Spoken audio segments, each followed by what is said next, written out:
ہمارے یہاں مذہبی جلسوں کی بھرمار ہے.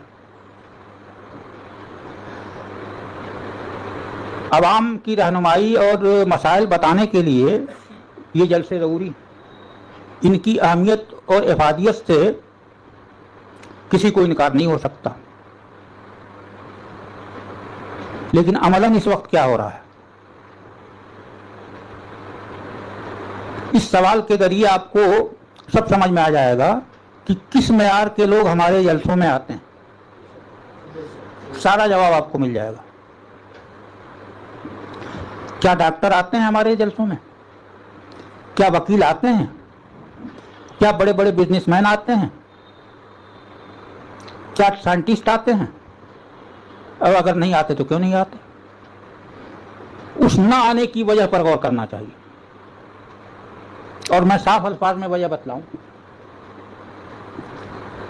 کیونکہ یہ وجہیں جان کر کے آپ ہی اس کے اندر جو ہے وہ صحیح اصلاح کر سکتے ہیں. بے وقت جلسے شروع ہوتے ہیں اور بے وقت ختم ہوتے ہیں. کسی یونیورسٹی کا پروفیسر آپ کے جلسے میں کیوں آئے گا؟ وہ 11 بجے مثلاً سونے کا عادی ہے، وہ 2 بجے 3 بجے تک کیوں جاگے گا؟ اور کل کی ڈیوٹی اپنی کیوں یا تو وہ چھٹی لے، جو ہو نہیں سکتا ہے. تو کل کا دن جو ہے وہ اپنے کلاس روم میں جا کر کے کیا پڑھائے گا؟ رات بھر کا جگا ہوا ہے تو خود بھی ہوں گے گا کلاس روم میں.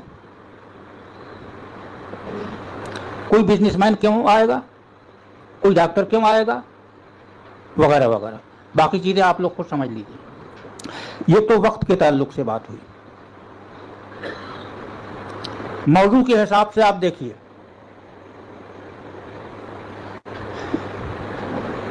ہمارے جلسوں کی تقریروں کے موضوعات عموماً فضائل اور چند اختلافی مسائل، انہی دو کے گرد گھومتے ہیں. عموماً جو ہے چند فضائل اور چند اختلافی مسائل کے گرد گھومتے ہیں. کیا اور درجنوں اور سینکڑوں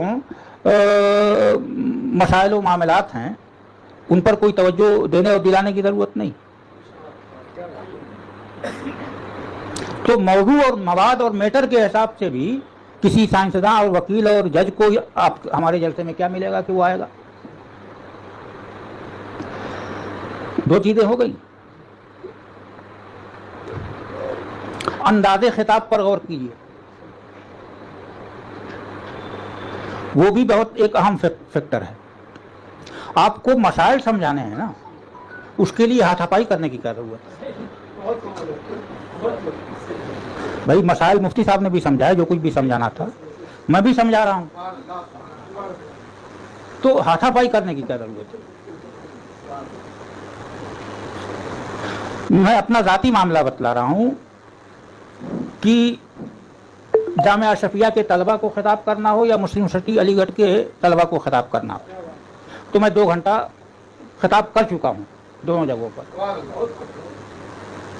اور یہ ہمارے ہاں جو جلسے عام ہوتے ہیں ان میں اولاً تو میں جاتا ہی نہیں، 1000 کوششوں کے باوجود. اور تقریر میں ان جلسوں میں کر ہی نہیں سکتا. اس طرح کے مجمع میں مجھے 4 گھنٹہ کہیے میں بولوں گا، اور نئی باتیں ہوں گی. میں تکرار نہیں کروں گا کسی چیز کی، کیونکہ ایسے جلسوں میں دل دماغ سے بات کرنی رہتی اور وہاں ہاتھ پاؤں سے بات کرنی رہتی، جو میرے بس کی بات نہیں. کیا ہوا؟ اوقات جلسہ، موضوعات جلسہ، انداز خطاب، تینوں کے ذریعے میں تو یہ بات کہتا ہوں سمجھنے کے لیے، گویا یہ انتظام کر لیا گیا ہے کہ کوئی پڑھا لکھا آدمی ہمارے جلسے میں آنے نہ پائے. نتیجے کے اعتبار سے میں کہہ رہا ہوں، ایسا نہیں کہ اس کا کوئی پوسٹر چھپتا ہے کہ سیاست حاضرہ سے جلسے کا کوئی تعلق نہیں. عملاً انتظام یہ کر لیا گیا ہے کہ کوئی پڑھا لکھا آدمی، کوئی پروفیسر، دانشور، ڈاکٹر، انجینئر، سائنسداں، وکیل، جج ہمارے جلسے میں آنا ہی نہ پائے. کیوں؟ نہ وہ نہیں لگائے گا. کیا لگائے گا؟